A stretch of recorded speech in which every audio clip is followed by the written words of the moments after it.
On s'est dit qu'effectivement, il y avait dans ces 5 mois de négociations, 4-5 mois de négociations, que dis-je, bon, on est au-delà maintenant puisqu'on est à 6, des tas de choses que nous journalistes nous captions de temps en temps dans des conversations, vous savez, un peu off avec les hommes politiques, et qui méritaient évidemment d'être révélées. Non pas pour briser le off, parce que là ça fait partie du climat de confiance, mais il y avait des petits détails qui permettraient sans doute au public, au lecteur, de connaître un petit peu, de savoir ce qui s'était passé un peu derrière l'écran, dans les coulisses. Et alors notre grande chance a été que tous les négociateurs, j'insiste, tous les négociateurs ont accepté de nous rencontrer parfois pendant 2-3 heures et nous donner leur impression. Alors certains ont été extrêmement discrets, n'ont pas voulu en dire beaucoup, et d'autres au contraire se sont, je dirais, un peu laissés aller. Alors ce qui est intéressant, c'est qu'évidemment, tous ne racontent pas la même histoire. Enfin, ils racontent, si vous voulez, la même histoire, mais avec des détails qui leur appartiennent et qui sont, évidemment, qui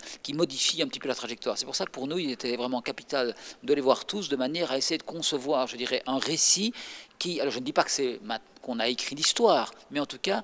Je remarque que les deux premiers épisodes ont été publiés et qu'il n'y a pas un seul démenti pour l'instant. C'est vrai qu'ici, il y a des choses que l'on sait, que l'on remplit tous les jours, les journaux et les émissions de télévision, avec le balai des voitures devant le palais royal, des négociations. On raconte tout ça, mais on ne raconte jamais tout. Alors je ne dis pas non plus qu'on sait tout. Il y a sans doute encore une zone, je dirais une zone d'ombre, une zone noire qui appartient, je dirais, au livre et au cahier à Thomas, que ni Elio Di Rupo, ni Bart de Wever, ni Laura Tonkenix, ni Joel Milken, ni Wouter Beek ne diront jamais.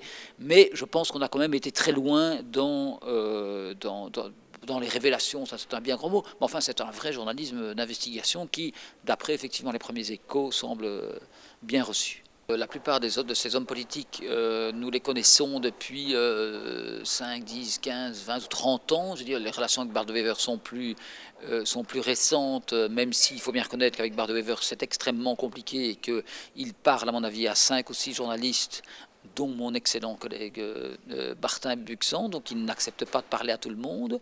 Donc moi je ne l'ai pas rencontré parce que voilà, je pense qu'il n'aime pas tellement les éditoriaux que j'écris à son sujet, mais enfin voilà, il se fait que nous avons un excellent contact malgré tout avec lui par l'intermédiaire de Martin, ce qui ne veut pas dire qu'on boit toutes ses paroles évidemment. Mais voilà, il faut parfois faire la part des choses. Et donc, c'est ce climat de confiance que l'on a établi depuis tant d'années avec ces hommes politiques qui nous permet d'obtenir des choses, des confidences.